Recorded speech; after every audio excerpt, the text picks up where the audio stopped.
Hello, welcome everyone. Settle in, settle in. We apologize for starting a few minutes late today. Technology has been playing tricks on us, but it's good to have you here. And we're making a start, and in a way it seems fitting that there are some technological struggles today, because we are exploring art, technology, culture, consciousness.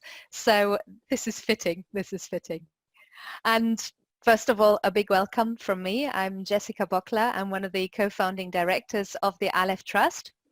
And in this session, we are exploring, really, as I mentioned before already, the impact that the corona pandemic has had on our lives, but looking through the lenses of art, of creativity, and how we can draw on creativity and the arts to respond to times of crisis. This is a very fascinating topic. There's a lot to it, and here to explore this topic with us is Dr. Lila Moore, who is a faculty member of the Aleph Trust. Lila Moore is a filmmaker. She's also a mixed reality artist. She holds a PhD from Middlesex University. And this was undertaken in the context of modern and contemporary art and experimental film. And Lila really loves to play with all the different media, mixing them, weaving technology and the creative process and the body, because she's a dance artist as well. So weaving all these components together and exploring how they can reflect and inform our life experience, and perhaps transform our life experience as well. So Lila lectures and writes on film, on art, on digital culture, on new technologies, and she's also very interested in contemporary spirituality and mysticism. And Lila recently joined the Aleph Trust and lectures on these topics in the Aleph Trust. And here, of course, they're coming together in this special webinar today. We want to invite you to dialogue with us in this session. So as in all previous sessions, an invitation to you to have some pen and paper with you and to join in, to doodle, to mark make, to write. We're also going to bring in the chat window. We'll do some stream of consciousness writing a little bit later on in the session. And we really want to dialogue with you and explore these topics with you. I say we. With me also is Professor Les Lancaster, who is my fellow co-founding director of the Aleph Trust. And together we're here with Lila to explore these topics today. And yeah, I mentioned before, we really want to invite you in. So if you haven't already, please do find the chat window and drop us a message there, say hello, mention where you are tuning in from today, where are you based around the world, and also what kinds of questions bring you here, what interests are you really bringing into these explorations, why are you here? Without further ado though, I'd like to hand over to Les at this point to begin the conversation with Lila. Thank you, Jessica, and thank you, Lila, for being here with us. And I was just looking over your title again. What an intriguing title. That's what I thought. Art as a planetary garden of compassionate novelty. I'm sure we'll come later maybe to unpack some of those terms. But as a start, I wonder if you could tell us something about your research and your practice, and how it relates to the theme that we put together on these webinars. Hi everyone. Yes, art and the spiritual are not discussed together often in academia or in the art world in general. The reasons for this gap between art and spirituality are various and beyond the scope of this dialogue. My interest in the spiritual in art is correlated to a central topic of exploration which runs through my academic researches. It is concerned with the evolution of art forms and how new art forms evolve from the interaction and integration of different forms, mediums, and technologies. My PhD, which began at St. Martin's College of Art and Design and was awarded in 2001 by Middlesex University, explored how the then new art form of screen dance, or screen choreography, as it was previously termed, developed from the transition of live performance to the screen. So I became interested in the transitions from terrestrial space to the screen, from the screen to cyberspace, from cyberspace to virtual space. These different spaces turned into noetic spaces and expressions of different states of consciousness. I stated that screen-based art forms can add new vistas and aesthetic experience as never seen before to themes involving mythical journeys, the inner worlds of rituals, and spiritual phenomena in general. The quarantine imposed by the coronavirus reignited forgotten theories about the relationship of art and spirituality, as well as visionary and utopic theories about cyberspace. So I will talk about cyberspace as a spiritual space and the Noosphere a bit later. Okay, okay, but that is interesting because, you know, I mean, I'm not an artist, and I have a passionate interest in art as someone who observes it, but I am not an art historian. But it would seem to me that art has always moved forward in relation to the kind of technology that becomes available. And so just, for example, the simple technology of having a richer palette of colors, for example, for a visual artist. But, and in our day, obviously, the technology is in the direction that you're talking about. So it's great. I mean, it's you know, that art in the broadest sense moves with the media, and of course what you're talking about is very much the you know, the life, the cultural life that we are that enriches us all. And here we are talking about this in relation to the pandemic. So, you know, I think that's the area that I would like to explore more. You know, have artists been responding? Is there, you know, is this just an individual kind of response, or would you say that artists as a group have a role in helping us through this period of time? Is it taking us into a new approach, for example? Yes, for sure. Artists have responded in various ways and interesting ways, and I will give examples, or at least I will start with my own experience that can shed light on the function of art and artists at present, as the pandemic is not over yet. Ironically, social distancing has brought groups of artists together to discuss the new situation. I was attracted to the fan meeting community, which is a community of women in art, science, and technology, and those who are identified as women. So this community met each week just to talk, simply to talk, or just be present. And I'm currently participating in an exhibition based on artworks and basically philosophical researches as well, produced in that period. So from the beginning of the quarantine, I became interested in how women artists and thinkers responded to critical moments in history and how they unleashed their creativity in the darkest hours, especially during the 20th century through 2 world wars. Through fan meeting, that community that I joined, I have been able to discover how women artists, scientists, and thinkers have responded to the pandemic, and I could compare voices from the past with voices from the present. Now, although I wasn't physically present, the context in itself has tangibility, and I will explain. On one hand, there is the historical association of pandemic with war, which is not new.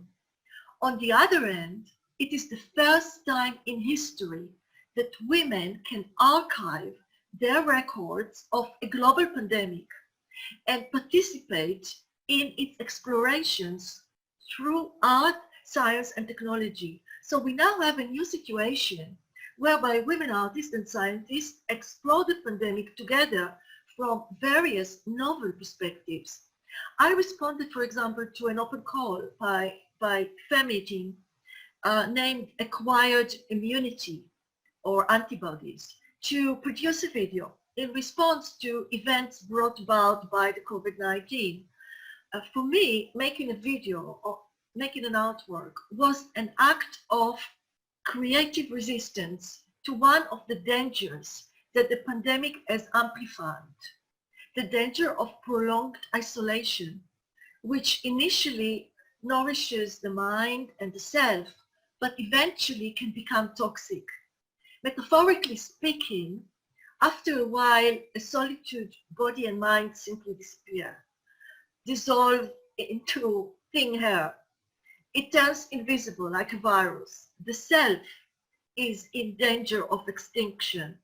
Thus, the way to acquire immunity and develop antibodies with which to resist the danger of disappearance or the mental distress caused by social distancing was being present in an online community and also being creative and sharing the creativity with others.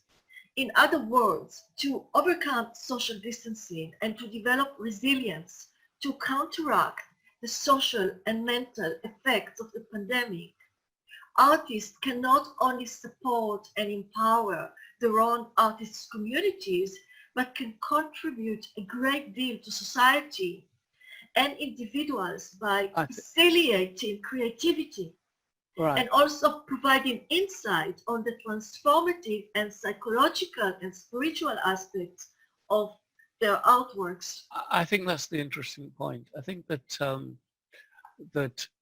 the different groups, different individuals have been responding to social distancing. Sometimes I think it was Stephen Schmitz who said that we shouldn't use the term social because, of course, we don't need to be distant socially, but there is physical distancing. So, of course, there are ways we respond. And I mean, here we are sharing a Zoom webinar. It's a classic example. And of course, we all have our own circles. Some are more creative than others. So I think that's a common experience, that we overcome distancing in many different ways. But when it comes to art, I think I want to follow up what you were saying. And it would be interesting to come to some examples as well. But to follow up what you're saying, it raises for me the question of what role does art play in a most general sense? I mean, I think that art holds up something of a mirror to a society, to a culture. But hopefully it's not just a backward-looking mirror. Yeah? So it's a magic mirror. Art is like a magic mirror that is taking account of the past, but is sort of helping the culture to move forward into what are becoming the new ideas or the new tensions, the new dynamics.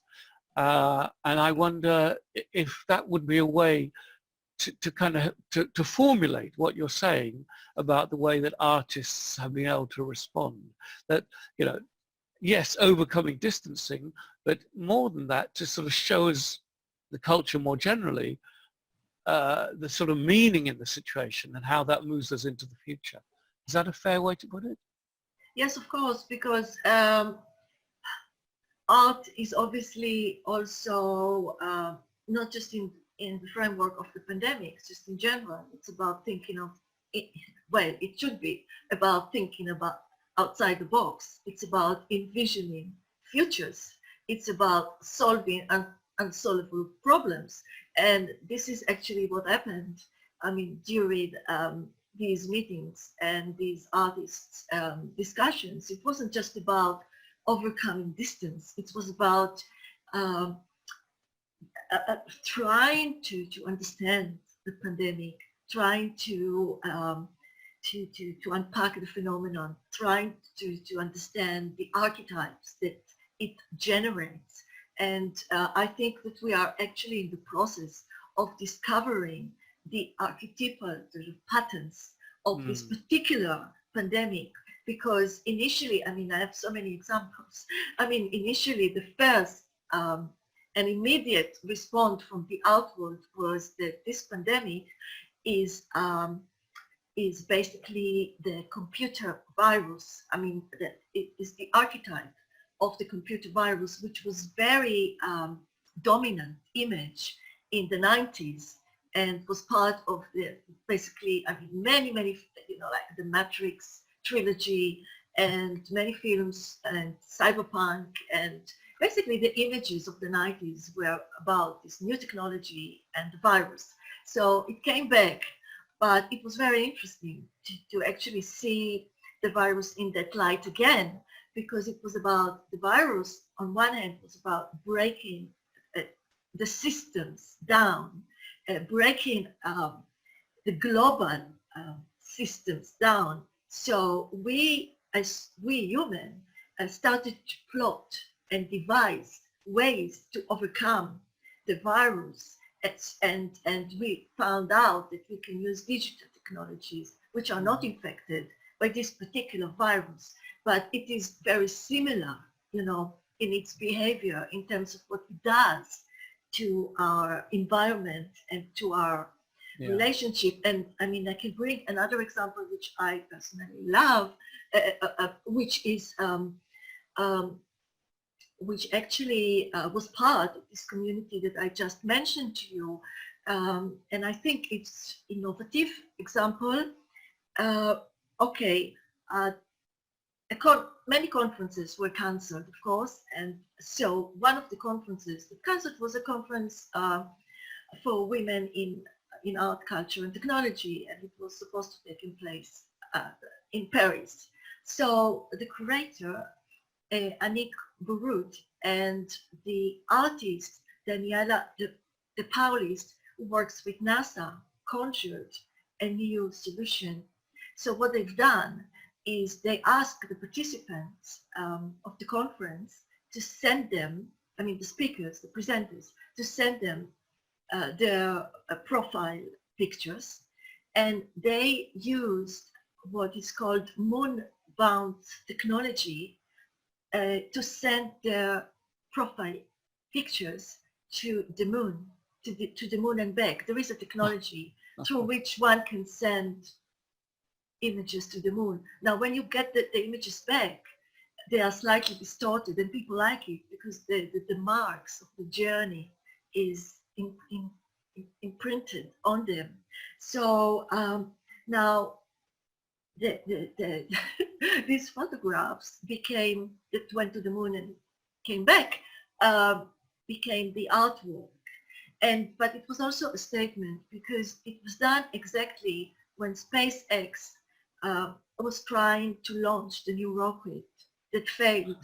So, I mean, technology, big technology, which is associated very much also with masculine power, was down, but the women went to the moon and came back. But there's another thing that I would like to stress about this. So this was an interesting example of the archetypes that the virus can generate, because there is another thing. There was the idea of the moon. So the moon, we know that is an archetype of the feminine and the divine feminine. So here we have actually reframing of this ancient archetype in a very contemporary context. So, and the other thing is that the images of the women were tinted in pink, because pink is also associated with resistance today, with the Me Too movement and etc. So which is, you know, so we had all these elements coming together, and Daniela De Paulis was also sort of mentioning something like that, you know, we can go without leaving our bodies and sort of without harming the environment. And so it's like it's one of my favorite examples. It's a very good example, and I'd love to talk a little more, but I know that we're going to see an example of your own video art, so I think we need to move on to that. Just to say that point about how we reinterpret archetypes in a contemporary sense and in relation obviously to the pandemic as well.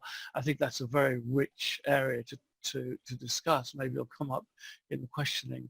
Okay, we're going to see a meditative clip inspired by a painting by Ilma af Klint.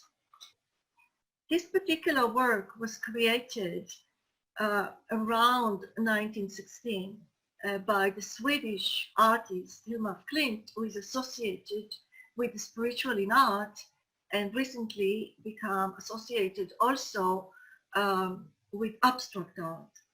And what's interesting is that she created this piece in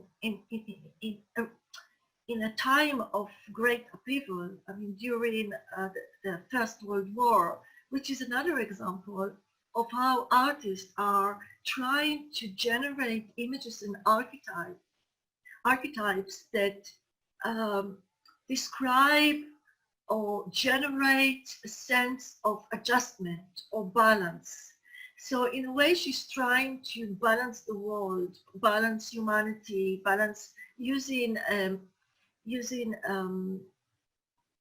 images inspired obviously by a spiritual practice. Now, I will take you on a very short meditative journey inspired by this piece. And one second, please. I want to say something about these particular images. Okay, so this is altarpieces, which are part of a series of paintings for the temple. In these paintings, Ilma embedded forms that stand for universal spiritual principles that together create adjustment. At the central painting, she drew a magical talisman designed to transform the consciousness of the viewers and to take them on a spiritual voyage beyond the veil of appearances. So we should reflect on the three altarpieces together that are which are aimed at aligning matter and spirit, earth and heart. So I would like to just read a poetic meditation, stepping into a cosmic portal. The earth is moist under the feet. The atmosphere is crystal clear, and the wind softly blowing stardust. Sensing presence in the temple of art, spiral shapes are dancing and becoming, forming into existence, turning mind into matter, spirit into sentient visions. Encircled by earth, the choreography is bound by the gravity of circling planets, partnered by the moon and the sun. At the altar of art, to the background of the sky, manifest Ilma af Klint's altarpieces, a triptych with a golden disc at its center. To one side of the disc stands the triangle of earth, facing downwards, crowned by a planet placed on its base. A tiny white circle within a small circle engulfs two blue triangles that draws deeper into the heart of the central disc of pure gold, leading us to reach beyond the veil of hues. To the other side of the disc stands the triangle of the sky, shining in all its glory. The triangle of earth connects the brain with the feet, the mind with the body, turning planetary reception and action, adjusting the north sense. The triangle of the sky cleanses the doors of perception with its crown of limitless light. It opens the noetic eyes of the intellect and the imagination to the field of consciousness. The triangle of earth and the triangle of the sky are the universal poles that adjust the flow of matter and spirit.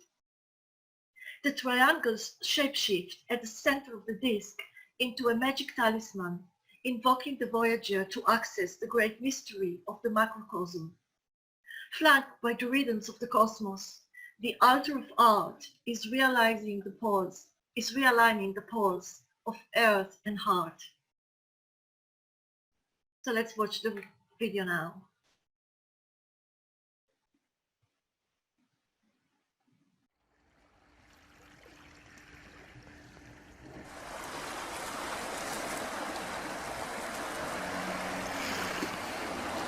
Stepping into a cosmic portal, the earth most obviously, the atmosphere is crystal clear, and the wind softly blowing stardust.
Sensing presence in the temple of art, spiral shapes are dancing and becoming, forming into existence, turning mind into man, spirit into center of presence.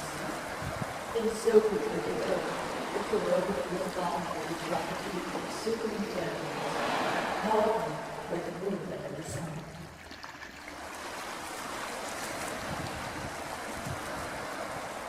If the open flower to the background of the sky manifests the glimmer of things and universe, a triptych with a golden disc at the center.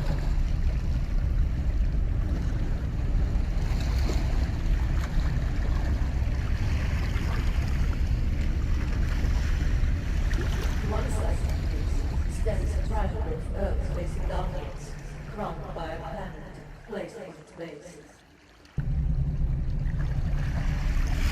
To the other side of the disc stands the triangle of the sky, shining all its glory.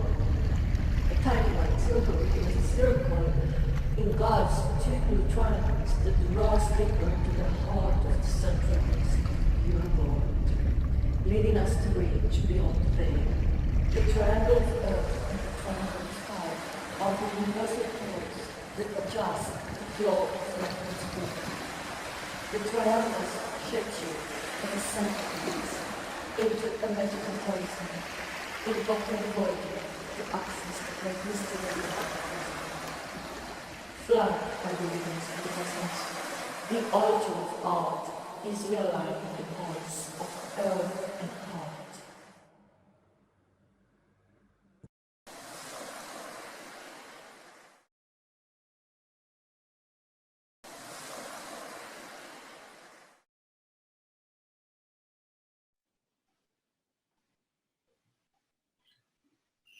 Thank you for that.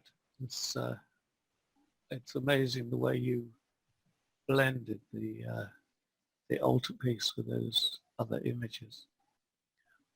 Yes, something important to say about the pandemic, that it is teaching us that artists can become facilitators.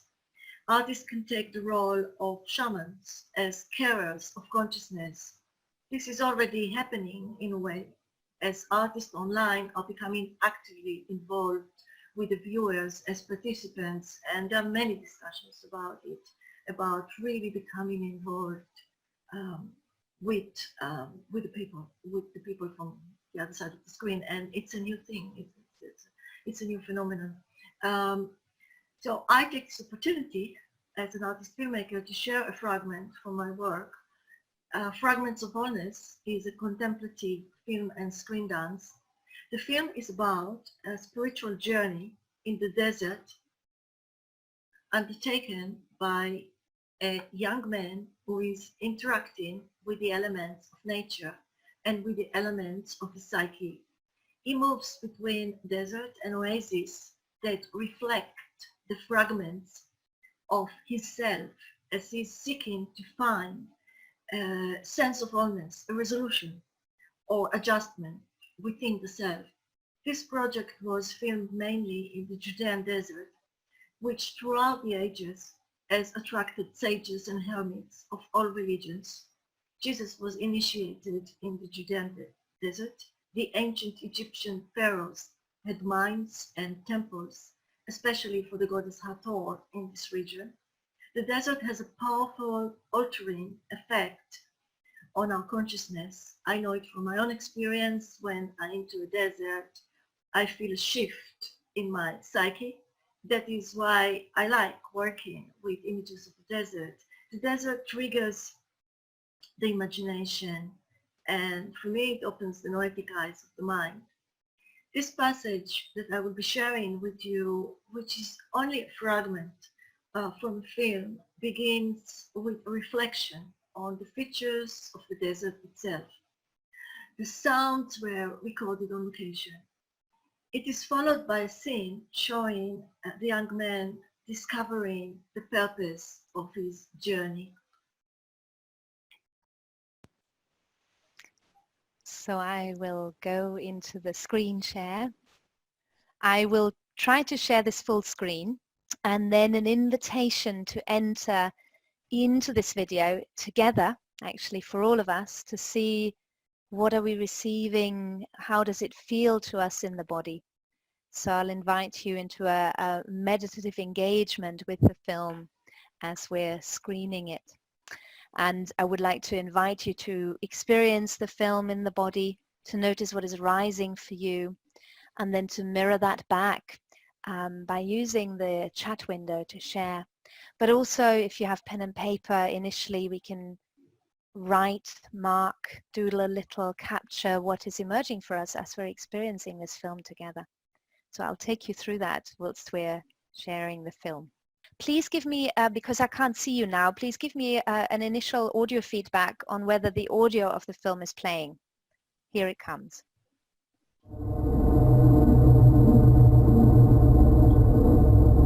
Are you able to hear the sound? Yes, we're hearing the sound. Okay, we'll focus on here.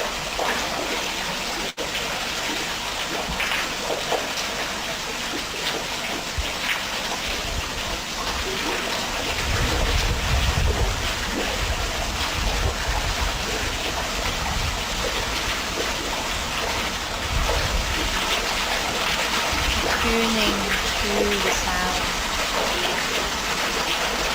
Notice it.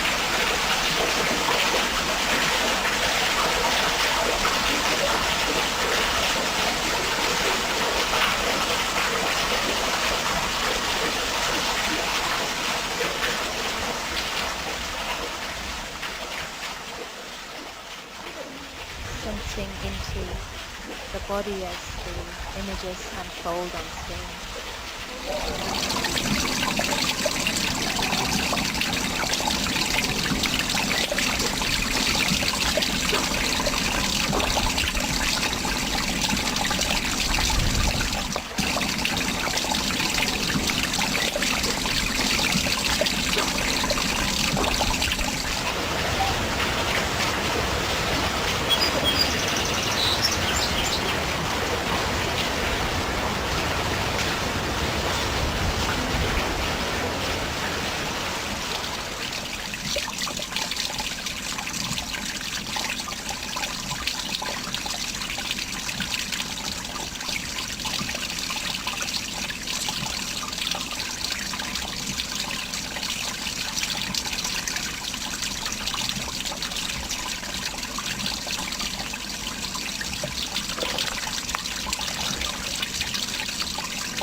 want to make in response.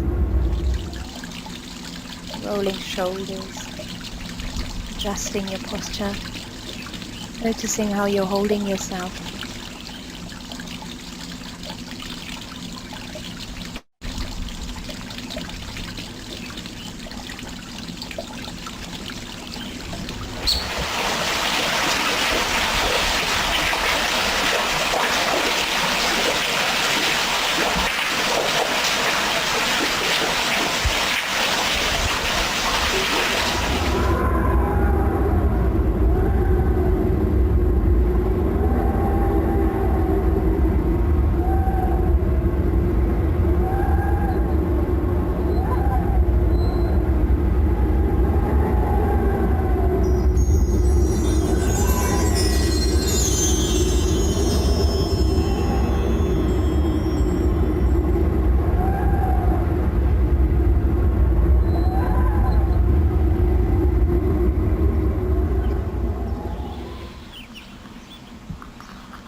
Witnessing the shapes, sounds and textures.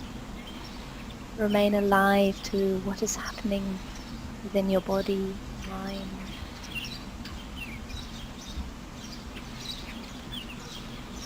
Notice the ripples within you.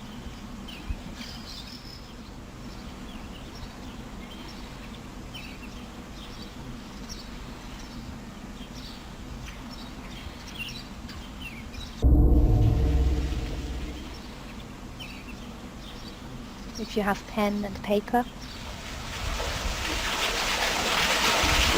reach for them.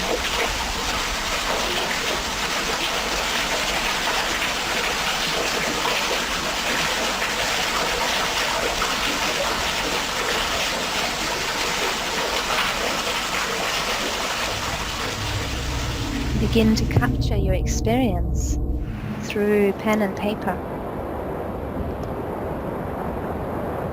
Responding with spontaneous drawing.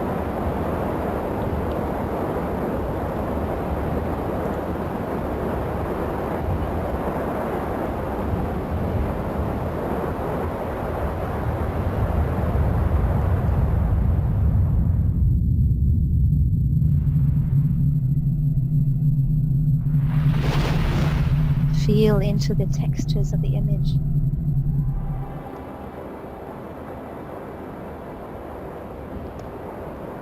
Touch, smell,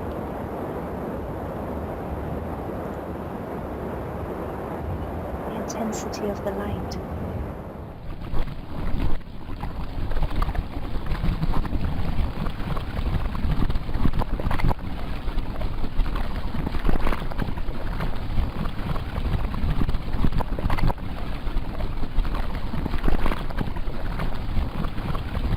Heat rising,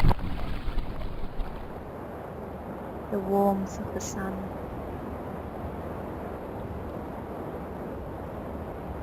and the rough earth, the rugged rocks.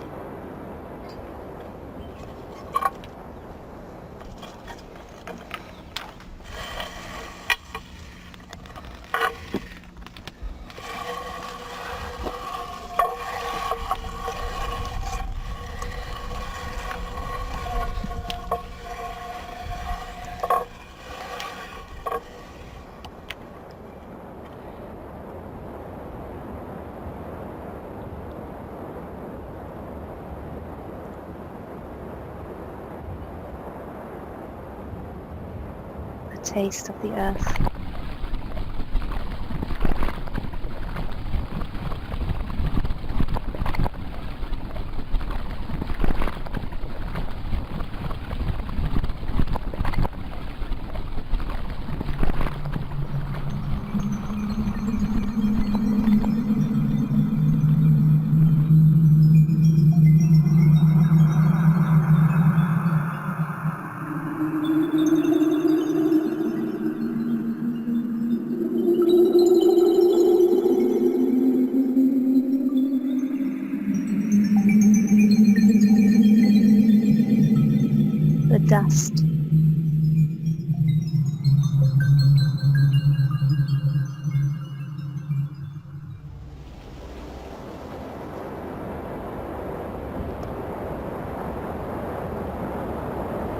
the dust and the wind in your face.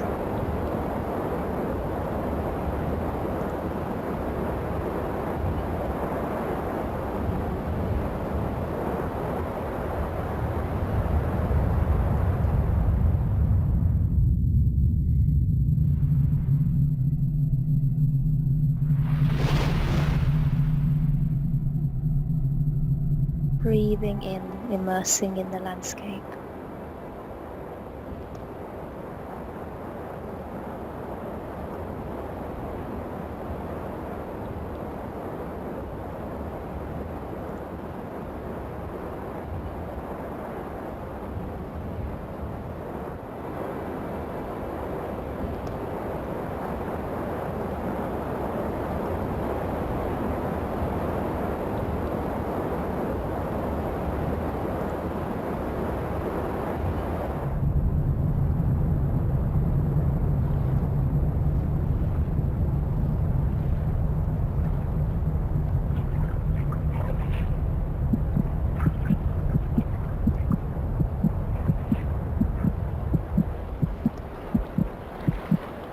Where are you now?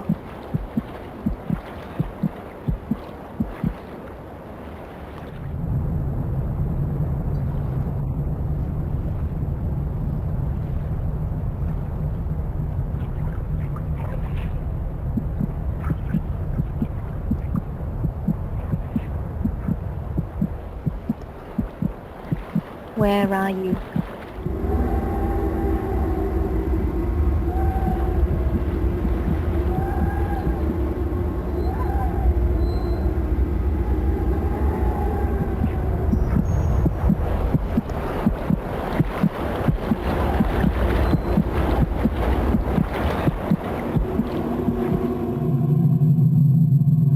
Why are you here?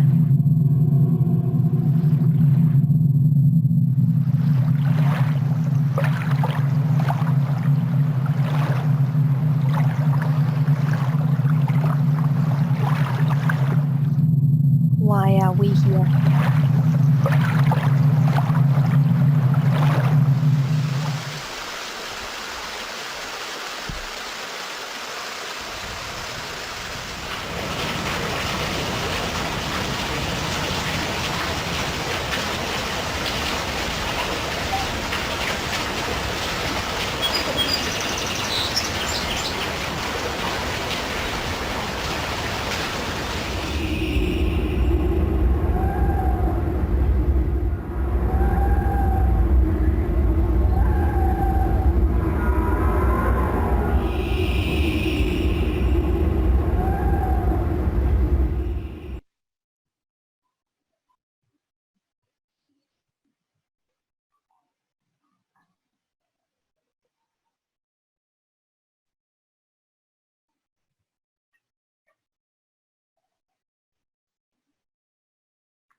Why are we here?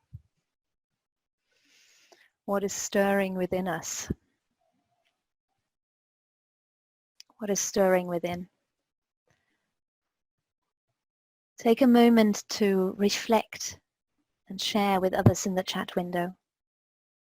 What was stirring for you as you were watching these images, experiencing these images? So we'll take a moment just to share with each other. Notice what is between us in this experience.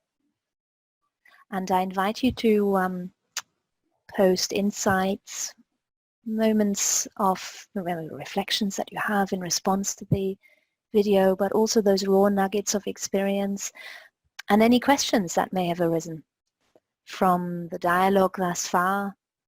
And Les and Lila have opened many fascinating doors that we could step through and go and explore further. But let's just take this moment to share with each other in the chat window what was that experience like for us? What was happening for us?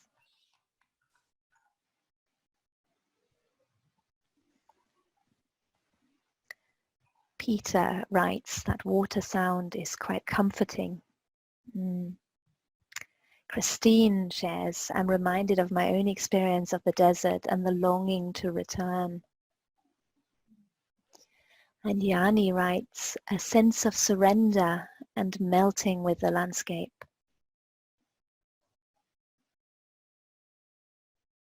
Julie writes, I'm both tiny and vast.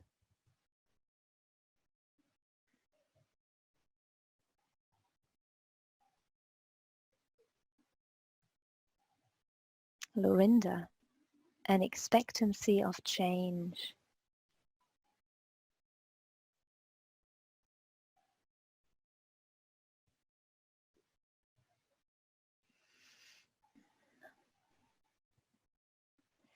As we're reading these and receiving these, we can feel them ripple in our own being. And I think that is one of the wonderful things about Zoom experience, but also the experience of art. When we come together, we create together. We open, we receive each other in different ways. And I feel the film very much facilitated that as well. And I think that is also one of the hallmarks of art, that it can open us, it can transport us, it can transform our experience and our perspective of what we see and how we see the world. Lila, would you like to pick this up? Some comments that you would like to make? Looking at the time, we're actually coming up to the close of the session. It's gone very fast today, but yes. I want to hand back over to you to see if there's anything you'd like to add.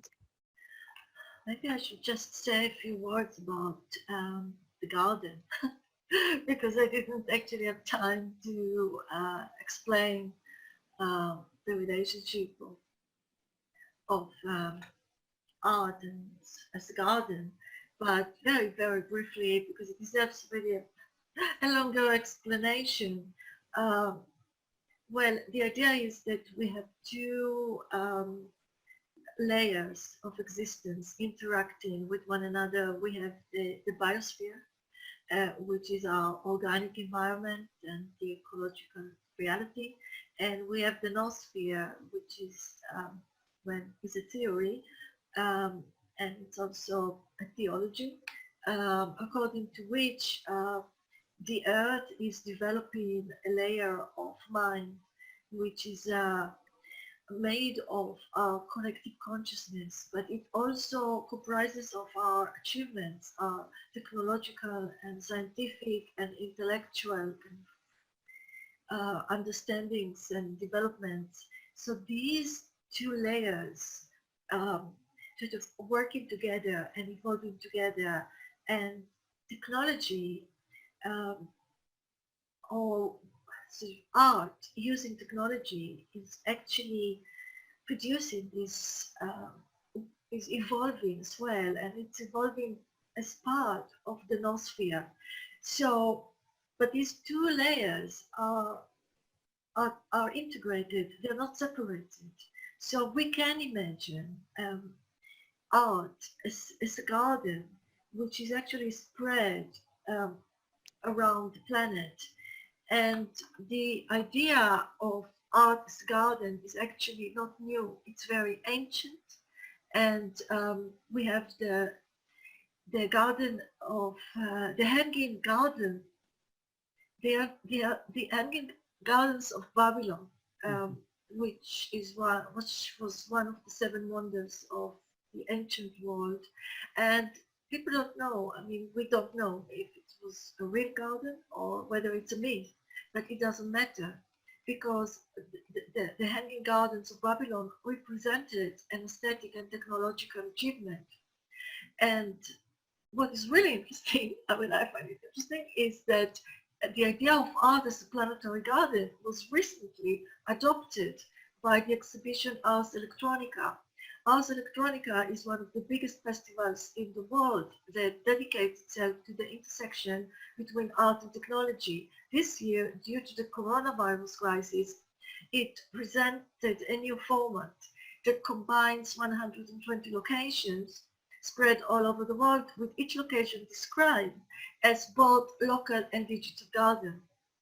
it is based on the idea of art that travels like the seeds of plants, and it is the brainchild of Anik Borud, the director of Leonardo Labs. So I think this is just a really interesting that people are actually, it's alive, the idea of art as a garden, and I suggest that we imagine online gardens as places for meat making, for art, that can offer us spiritual immunity in times of need, such as the current pandemic. But obviously these gardens appear online and offline, and the idea that artists are like gardeners or can perceive themselves as gardeners has a lot of potential. It's a beautiful image. It is a beautiful image, and I don't want to speak very long, but I was just thinking as you were speaking, and you talked about the Noosphere and what it means to think about the connectivity, the global connectivity, as a realm of mind, as you put it, and without wishing to minimize the suffering that this pandemic has caused, and of course that's very real for many people. You could also look at it that way to say that the pandemic is pushing forward. I mean, it's just look at everything that's happening in terms of webinars. The pandemic has ushered in more forcefully this stage when things are dependent on global connectivity. So it is a very interesting framework, and married together with that image of the garden and the art as gardener, what a beautiful image. Thank you very much. I am aware of the time, but I do want to weave in one other thought, which I've been sitting with actually, was from the beginning of the session when when Lila started speaking, and that is my own background has been in arts and health, and I've worked for many years now in arts projects, helping assisting people who experience mental ill health, stress, depression and anxiety, and we have been transferring programs recently from our local output to an online output. Of course, in the outbreak of the pandemic, that was necessary, so we had to move away from local delivery to online delivery. And everything, Lila, you've been speaking about, I have witnessed there as people have come together and created beautiful poetry, made art, gathering from their local environment, their back gardens, their backyards, and also from home, gathering objects and making collage art, photographing them, sharing them online, and creating these beautiful gardens online, sharing their experience, and how healing that has been. The sense of community, the coming together, and the discovery of resources at home. So not needing to go out and buy expensive art materials, but really just finding what is at home and reworking that, reusing that, repurposing that, and discovering through play a kind of new perspective and new possibilities and new opportunities. So I just thought I'd weave that in right at the end here, but it so completely resonates with what you were exploring there, Lila. Yeah.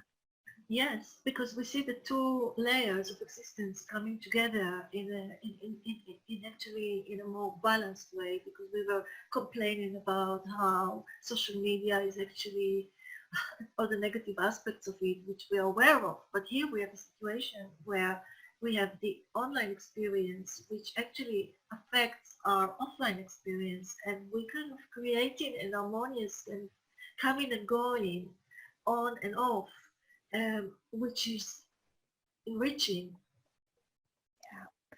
Yeah, and so perhaps we end the session here on that note of hope, and that may we all be co-creating gardens and coming more closely in touch with ourselves and with others, utilizing the online media for good.